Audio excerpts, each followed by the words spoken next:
Assalamualaikum warahmatullahi wabarakatuh. Waalaikumsalam warahmatullahi wabarakatuh.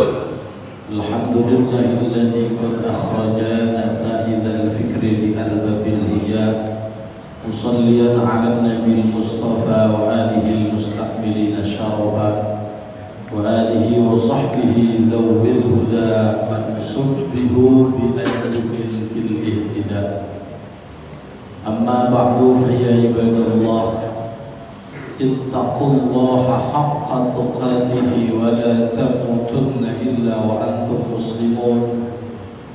Wa'lamu anna Allah qala alimat nafsum ma akhdarat. Sadaqallahul azim wa sadaqa rasulun nabiyyul habibul karim. Wa nahnu ala dhalika minasy syahidin wasyakirin walhamdulillahi rabbil alamin.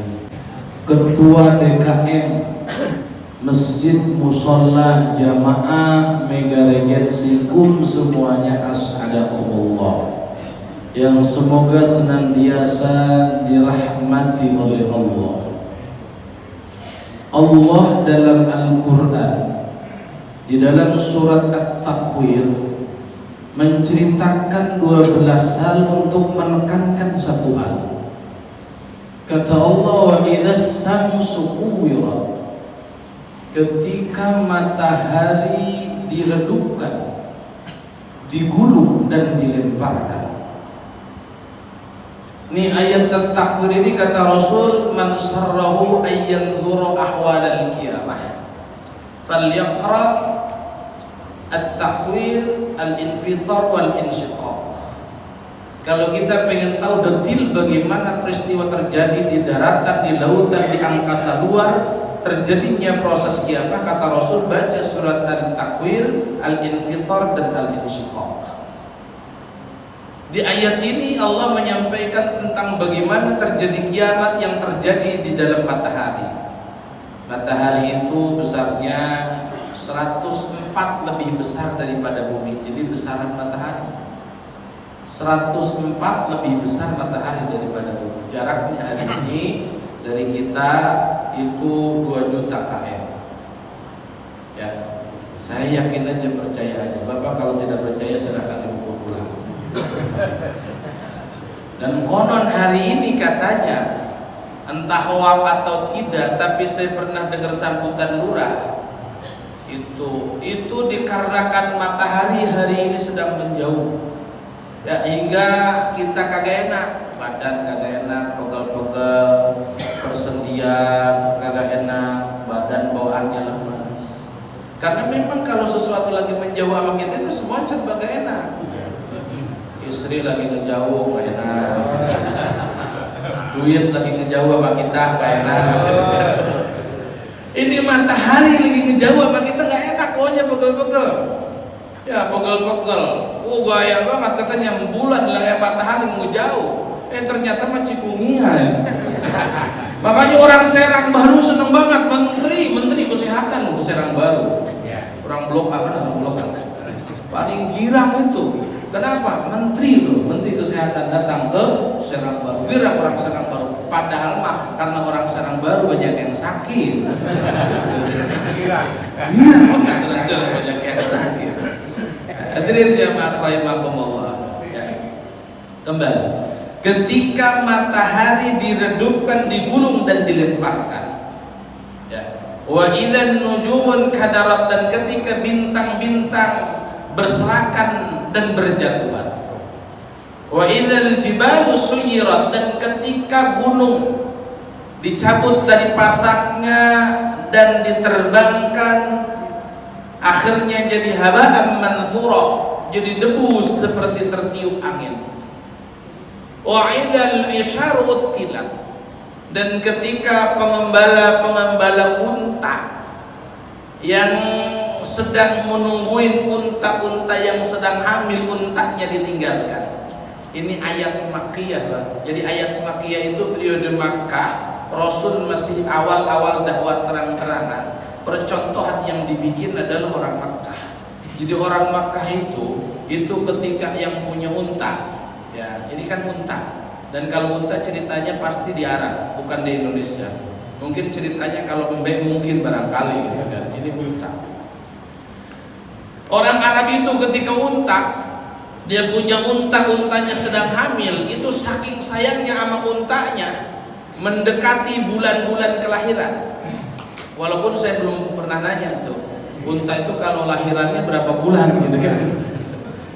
9 bulan.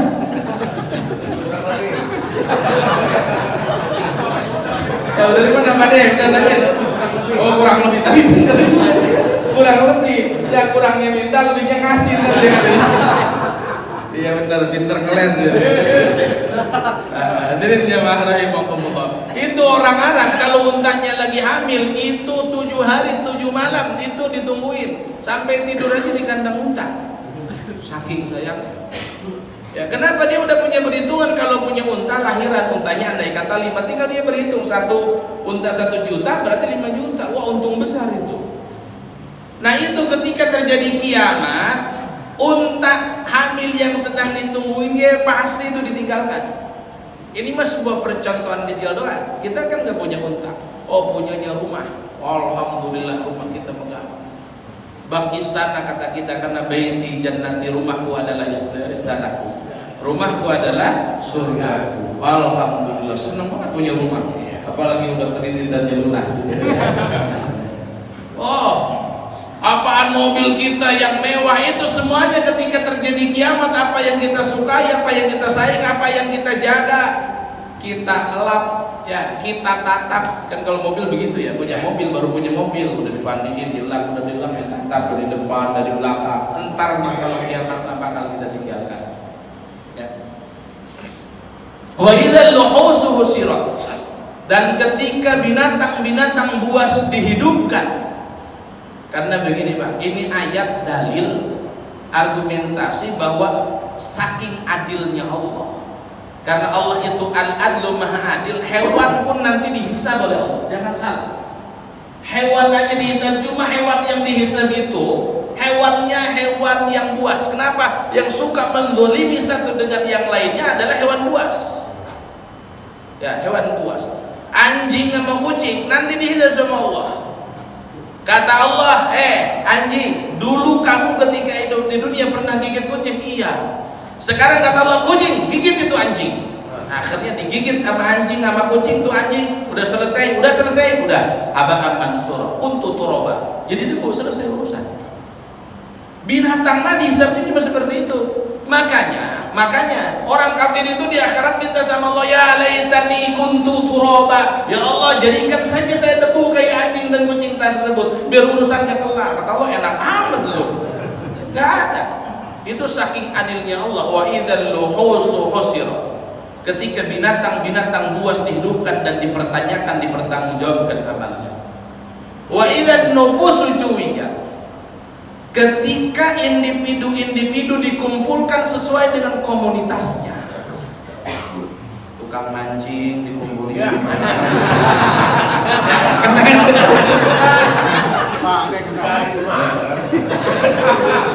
Tukang burung dikumpulinnya sama tukang burung. Tukang goes dikumpulin sama tukang goes. Gitu. Tapi mohon maaf, larat itu larat. Tukang mancing kesel sama jatuh. Bukan itu. Jadi dikumpulkannya manusia di akhirat komunitasnya cuma 2. Nggak ada komunitas tukang mancing, komunitas pencinta burung, nggak ada, pencinta nggak ada. Yang dikumpulkan cuma 2 di akhirat itu, 2 komunitas. 1 kumpulan orang ahli kebaikan, yang kedua kumpulan orang ahli keburukan. Kata Rasul, yuhsarul mar'u ma'aman ahabba. Akan dikumpulkan orang sesuai dengan siapa dia cinta, dia demen kumpul. Nih Pak insyaallah nih kita, Pak insyaallah nanti kita di akhirat kumpulnya sama bareng kayak begini. Presidennya sama masih Pak Mulyadi. Seksinya apa? Pak Mahendra atau Pak Mahendra? Ada. Nah itu semuanya seperti ini. Zuwijat dikumpulkan sesuai dengan demennya kita, dengan siapa kita kumpulkan. Ya.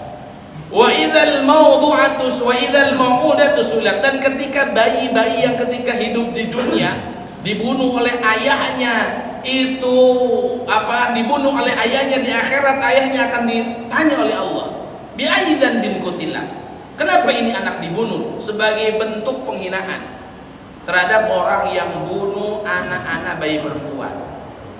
Karena orang jahiliyah itu kalau punya anak perempuan dibunuh, walaupun di dalam tafsirannya itu dengan caranya berbeda-beda. Ada yang dibawa, ajak jalan-jalan ke hutan, tengah hutan, dorongin ke jurang, dibawa hiling ke lautan, cemplungin di laut. Itu modelnya ke gurun, disimpan di tengah gurun. Ada tengok tetangga nggak lihat, tengah malam dikuburin. Itu orang jahiliyah. Coba, itu orang yang membunuh anaknya ketika bayi, bayi perempuan. Karena orang Arab punya anak lahir bayi perempuan, itu mereka di akhirat akan dipertontonkan di hadapan umum, ditanya oleh Allah, kenapa engkau membunuh anakmu yang perempuan, sebagai bentuk sebuah penghinaan. Kata orang begitu kan? Itu mereka begitu tuh bertanya, kenapa kau bunuh anakmu? Dulu tuh jahiliyah, saya kan bukan jahiliyah. Iya. Hebat sekarang. Tapi saking hebatnya orang hari ini, orang dulu jahiliyah mau membunuh anak, lihat dulu perempuan apa laki-laki. Sekarang orang keterlaluan, belum kelihatan laki-laki atau perempuan yang dibunuh. Iya benar. Digugurin. Makanya banyak orang yang ambil sini. Wa idza suhubu nusirat, dan ketika buku catatan amal mulai digelar. Ya, wa idza sama'u qusitat, dan ketika langit dilepaskan dari bingkainya. Wa idzal jannatu ujlifat wa idzal jahimu su'irat. Ya, ketika neraka diperlihatkan. Wa idzal jannatu ujlifat, ketika surga itu didekatkan. Allah menceritakan tentang 12 hal itu untuk apa? Untuk penekanan satu hal, alimat nafsum ma akhdharat. Penekanannya itu, setiap individu kita, setiap pribadi kita akan melihat, akan mengetahui, menyaksikan ma akhdharat, apa yang dulu pernah kita kerjakan ketika kita hidup di dunia. Jadi apa yang ketika kita hidup di dunia, amal-amalan, kebaikan, keburukan, nanti di akhirat akan kita lihat, akan kita saksikan, bahkan akan dipertontonkan. Kita akan melihat nobar, nonton bareng final Indonesia versus Vietnam. Nanti malam Rebo itu. Ada final. Kembali. Itu setiap individu kita nanti akan diperlihatkan dan akan menyaksikan, akan nobar di mana buku apa yang kita kerjakan itu akan diperlihatkan ke publik. Coba bayangin, kita lihat sinetron kan senang, apalagi pemerannya cakep-cakep, ganteng-ganteng. Ini kita lihat sinetron, pemerannya kita diri sendiri. Kita lihat Allahu Akbar. Nah itu kita akan melihat di situ adegan-adegan kita ketika ada di majlis, ketika ikut subuh keliling. Dan adegan-adegan kita di tempat-tempat yang lainnya, yang mudah-mudahan tidak ada, amin. Pokoknya mah yang baik, yang buruk akan kita lihat, yang baik, yang buruk akan kita saksikan. Nah ini perlu kita lihat ketika kita suling Pak Pres, seneng kita, alhamdulillah. Ketika lihat adegan yang abu-abu, adegan yang salah, adegan yang dosa, itu kita udah nah perlu bahas ini nih. Aduh, belum apa-apa dong. Aduh. Kenapa? Nah itu akan diperlihatkan, tidak ada satupun adegan yang disembunyikan. Itu ada jamaah yang nanya sama saya subuh kemarin. Itu kalau dosa yang udah kita tobatin, itu kira-kira adegan itu masih ada nggak? Kira-kira diputer nggak gitu ya? Diputer nggak? Dosa yang kita lakukan, adegan yang berupa dosa itu kira-kira itu adegan masih ada nggak? Kata saya tergantung bagaimana dosanya. Kalau dosanya dosa kecil, ya dosa yang kalau kata dosa itu ibarat kotoran di lantai yang bisa dibersihkan nama sapu, nggak bisa dibersihkan nama sapu pakai pel kering. Nggak pakai pel kering, nggak bersih baik, pakai pel banjur ditarikan. Nah itu dosa-dosa yang seperti itu nanti di adegannya diedit. Di adegannya diedit. Kalau dosa-dosa seperti itu nggak ada tuh diedit. Dan walaupun Roy Suryo nggak bakalan tahu tuh bahwa adegan itu diedit. Nggak bakalan tuh Roy Suryo tahu itu. Nggak bakalan. Karena ingat teknologi Allah itu lebih canggih daripada teknologi siapapun. Kenapa tidak begini? Saya berikan fakta. Ini sebelum saya cerita betapa teknologi Allah super canggih.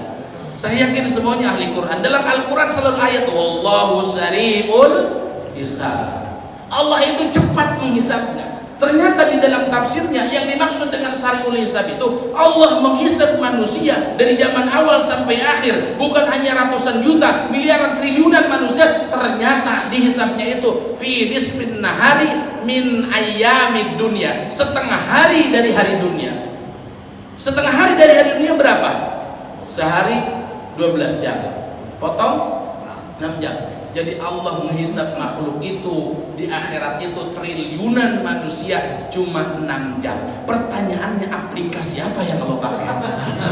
Iya, aplikasi apa yang Allah pakai? Coba bayangin. Sementara dulu kalau kita pemilu itu nunggu hasilnya seminggu, sebulan. Sekarang apa? Kita ada aplikasi Sirekap. Bener nggak? Setengah jam udah ketahuan siapa yang menangnya. Tuh. Tapi aplikasi Sirekap itu jadul dibanding dengan aplikasi Allah. Coba bayangin, Pak De, suka ke bank? Suka? Oh banyak duit tuh kan? Suka ke bank? Suka ke CS? Customer service. Itu kalau kita ke CS satu orang itu 20 menit. Coba bang ngedata beberapa poin. Coba yang didata di poin di dalam hisab manusia itu seluruh aspek dipertanyakan sama Allah.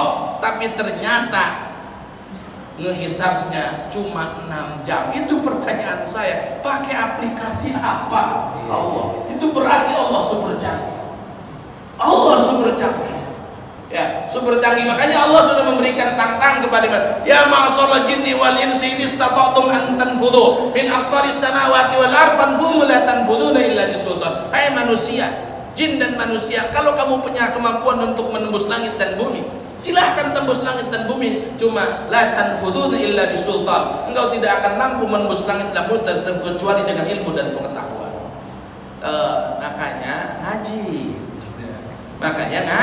Ngaji biar ilmu pengetahuan kita bertambah. Kembali hadirin jamaah rahimakumullah. Itu kalau dosanya dosa yang kecil-kecil diedit itu. Nah, tapi kalau dosanya dosa besar, dosanya yang kayak dosa kan kotoran. Ada kan kita kalau berdoa apa begitu? Ighfir dzunubana. Satu tuh. Ampuni ya Allah dosa-dosa saya. Terus ada kesononya wa kafir anna sayyiatina. Wa kafir tutupi ya Allah. Ya, kesalahan-kesalahan saya. Ya, motor kita kejedot motor kita. Kata orang, bang kejedot begitu mah, pakai ini aja, pakai autan. Gosok-gosokin tuh kita baru ke autan. Kagak dapat kene baik. Pakai kayu putih, minyak kayu putih. Minyak kayu putih, nah kita nurut aja sama orang gitu. Yang bener sih gitu ya. Kagak hilang baik, ada kene baik. Oh, beli itulah skotlet, pakai skotlet. Tuh ditutupin. Nah, model kita dosa begitu. Dosa itu begitu sama. Karena redaksi dalam doanya ighfir dzunubana wa kaffir anna sayyiatina. Dan dalam Al-Qur'an jelas itu. Ya Allah, dosa saya ampuni ya Allah. Hapus ya Allah. Kalau tidak dihapus, kafir anna. Kan kafir itu artinya tertutup.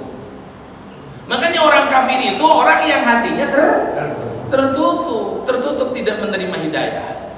Kafir ya Allah, tutupin. Kotoran, ini kotoran. Udah disapu udah, dipel kering udah, dipel basah udah. Angker ada baik. Ini gimana ceritanya? Kata dia gampang, ngafil aja tuh ada tuh. Sekarang kayak kita tutupin karpet kecil udah tutupin aja. Nah, dosa-dosa kita itu yang seperti itu nanti adegannya apa? Tidak beda seperti kita nonton TV digital sekarang. Tiba-tiba blank ada tulisan tidak ada sinyal. Begitu.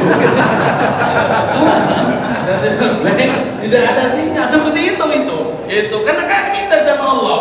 Nah, kita udah ngeri, aduh ini adegan ini gitu kan. Udah gini, pas lihatnya, oh alhamdulillah.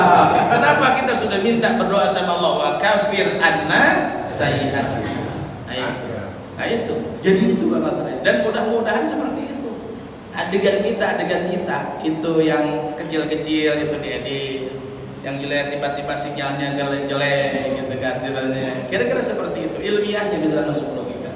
Cuma permasalahannya, biar tadi adegan kita yang begitu hilang, bagaimana? Ini Rasul yang kasih solusi. Baginda Rasulullah sallallahu alaihi kata baginda Rasul, salah satun kafaratun. Ada 3 amaliyah yang bisa menutupi dosa kita. Dosa yang bandel, ya, yang susah ditobatin, yang melekatnya kuat kalau kata kotoran, nah, itu ada 3. Salah satun kafaratun. Apa yang pertama? Fa isbagul wudu fis sabarat. Menyempurnakan wudu ketika dalam kondisi dingin. Wah, kita dingin. Lagi di puncak. Lagi di Lembang, di Bandung. Mau sholat subuh dalam kondisi dingin, air udah kayak di kulkas, maka itu menjadi sebuah ladang bagi kita. Wudunya yang benar, sempurnakan sebagaimana wudu kita biasanya. Jangan asal kayak kada lewat. Tahu kada lewat? Main kecepok aja. Kenapa? Dingin. Jangan. Orang yang wudu di tengah cuaca yang dingin, ya 0 derajat Celcius, wudunya disempurnakan, itu jadi kifarat dosa. Makanya kalau pengen kifarat dosa, rajin-rajin di puncak pada ya. Ke puncak, rajin-rajin ke Lembang. Gua ini pas-pasan. Bentar-bentar ke Lembang letak kon. Nah ini mah bukan suruh saya jalan-jalan, bukan, karena saya tahu gitu kan. Karena saya maksudnya apa? Ketika kondisi kita ada di kondisi yang memang ada sebuah tantangan untuk menyempurnakan ibadah kita, maka sempurnakanlah ibadah kita walaupun airnya. 1, itu kifarat dosa. Biar tadi adegan kita hilang yang itu. Pelbah itu doang. Pelbah nanti waktu subuh keliling mah muncul lagi gitu kan. Muncul lagi keliling mah. Jangan pelbah justru subuh keliling kayak yang gitu kan. Nah itu masalahnya. Yang keduanya kata baginda Rasul adalah wanaqlul aqdami ilal jamaati, melangkahkan kaki ke masjid untuk sholat berjamaah. Oh ini subhanallah, bukan masalah fadilah jamaahnya, ngelangkahinnya kita dari rumah ke masjid buat sholat berjamaah, subuh berjamaah, zuhur berjamaah, asar berjamaah, itu jadi kifarat dosa. Luar biasa tuh amalan. Makanya berat ke masjid. Kenapa? Kaki kita yang biasanya ngapa-ngapain, kalau itu mendengar ajan itu tiba-tiba kesemutan itu. Tiba-tiba kesemutan itu. Kenapa? Itu setan mau gelantungan di kaki kita. Kenapa? Ini amal yang luar biasa. Mohon maaf, yang tadinya nggak kebas, tiba-tiba udah waktunya ke masjid nggak kebas. Asam urat mulai kambuh. Asam urat mulai kambuh. Kenapa? Karena memang berat. Ya berat, itu yang namanya itu. Makanya bersyukurlah kalau di Mega Regency banyak masjid. Bersyukur, kenapa? Banyak terasa gampang. Oh, kenapa nggak kelihatan jamaah? Oh, di masjid sono saya di mana? Kata di masjid nggak kelihatan. Oh, di masjid ini gitu. Itu bagusnya. Makanya kalau saya nggak ngelarang-larang, oh di sini masjid di Mega Regency banyak, nggak apa-apa. Nggak apa-apa. Untuk menjaga marwah. Marah, ya Allah, karim berat. Ngangkatin kaki kita buat berjamaah ke masjid itu berat. Makanya ya berat. Karena itu kenapa pahalanya besar? Bisa jadi kifarat dosa. Dosa-dosa yang susah itu dihilangkan. Itu pakai jalan ke masjid. Jalan ke masjid, insya Allah itu dosa akan tertutupi, akan jadi kifarat. Bukan amin, yang rajin ke masjidnya.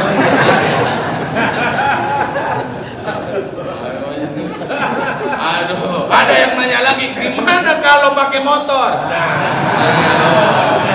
Kalau pakai motor, nih, Pade mohon maaf, motor dia tahu digelantungin setan. Itu kalau mau ke mesin mah tahu motor nggak ada starternya susah. Itu tahu sama. Udah pas mau ya Allah, ini bensinnya kagak ada. Itu tahu banget itu saya. Padahal sebelumnya udah mau mampir dulu di pom, tapi kata saya jangan, bentar aja. Ternyata saya udah tahu bentar lagi motor ini biasanya motor bawa ke masjid. Sengaja aja, bensinnya kagak ada. Tahu, jadi sama aja. Hitungannya gimana? Gampang, kalau gitu nggak ada yang susah bagi Allah mah. Tinggal perputaran sama gerakan sama, gitu langkahnya tinggal dihitung aja semuanya. Yang jelas tadi naqdul aqdam, ya, melangkahkan kaki ke masjid berjamaah itu jadi kifarat dosa. Jadi kifarat dosa. Harus melangkah, nggak boleh melangkah. Kenapa? Ini saya harus memperkuat ini. Kenapa gini? Ada murid saya pinter. Ada murid saya pinter, Pak. Dia kalau naik pinter begini. Kayak gini. Kan sholat berjamaah 22 darjah. Kalau sholat di rumah 1 darjah. Orang Islam kita itu kalau niat dulu apa-apa udah dicatat, Pak De. Jadi mendengar ajan kita udah niat tuh di rumah mau berjamaah. Kan udah dicatat tuh 27. Oh pas gitu kagak jadi jamaahnya. Sholatnya di rumah berarti 27 tambah 1 28. Kata saya pinter amat nih orang. Orang sholat di masjid aja 27, di rumah jadi 28. Aduh, saya pakai kitab apa nih jawabnya? Mikir itu. Jadi memang benar. Jadi kita itu kalau punya murid pinter, guru pinter, kita termotivasi. Makanya kata Syekh Zakaria Ansor, ana ma bainal kutubain. Aku berada di antara dua kutub. Muridku pinter, guruku pinter. Kan kalau punya murid pinter, itu kita ngeri-ngeri sedap. Takut tanya yang aneh-aneh kan murid. Punya guru pinter kebingung kita, takut ditanya kita yang aneh-aneh nah gitu. Kata Syekh Zakaria Ansor, ana ma bainal kutubain. Aku di antara dua kutub. Muridnya Ibnu Hajar Al-Haytami, seorang fuqaha, orang alim, alama. Sementara gurunya juga Ibnu Hajar Al-Asqalani, dia seorang muhaddisin. Ma bainal kutubain. Nah saya berpikir begitu, wah murid saya pinter nih. Saya harus lebih pinter mikir, saya nyariin referensi. Kan harus dijawab kalau murid nanya. Kalau nggak ada jamaah. Oh ya nggak ada jamaah, ini nggak lulus di sana ya. Nggak lulus. Saya mikir Pak De, gimana? Oh saya ingat, saya pernah booking tiket kereta api. Ternyata ketika saya booking DP kagak jadi, DP saya hangus. Oh ternyata ketika kita di rumah sudah niat berjamaah bener dicatat 27, tapi berangkatnya kagak jadi, itu hangus. Bener nggak? Hangus, makanya wah itu bener. Kenapa? Karena saya diperkuat hadis ini lagi. Ini yang berbuat bahwa naqdul aqdami ilal jamaat itu pahalanya luar biasa. Pahalanya luar biasa. Makanya nggak bisa ngeles lagi saya. Nggak ada pahala sholat di rumah 28 derajat. Ini madhab apa ini? Kata apa nggak ada. Tetap di rumah mas satu gitu. Kayak kalau benar baca Fatihah. Diri jamaah rahimahumullah. Yang terakhir. Ibarat dosa itu antidorus sholat ba'da sholat, nungguin sholat setelah sholat subuh tuh kita, subuh kita sholat qobliyah, nungguin imam, ya nungguin imam, itu pahalanya besar, pahalanya besar. Makanya hadis lil fadhail itu bahwa qobliyah subuh dan qobliyah ada yang akan lain itu pahalanya besar. Nungguin sholat setelah sholat. Dan kita alhamdulillah di kita masjid semuanya ada alarmnya. Waktu qomat itu kalau sudah ini harus itu. Terlepas imamnya siapa aja, kalau udah nyala harus hadirin jamaah rahimahumullah. Itulah amalan kifarat dosa. Amalan kifarat dosa yang insyaallah dengan mengamalkan itu, insyaallah ketika nanti di akhirat Allah perlihatkan amal kita, Allah pertontonkan, kita tersenyum. Amin ya Allah ya Rabbal alamin. Khutbah sofa wa daman kadar, ambil yang baiknya, buang yang buruknya. Wallahul muwaffiq ila aqwamit thoriq. Assalamualaikum warahmatullahi wabarakatuh. Waalaikumsalam.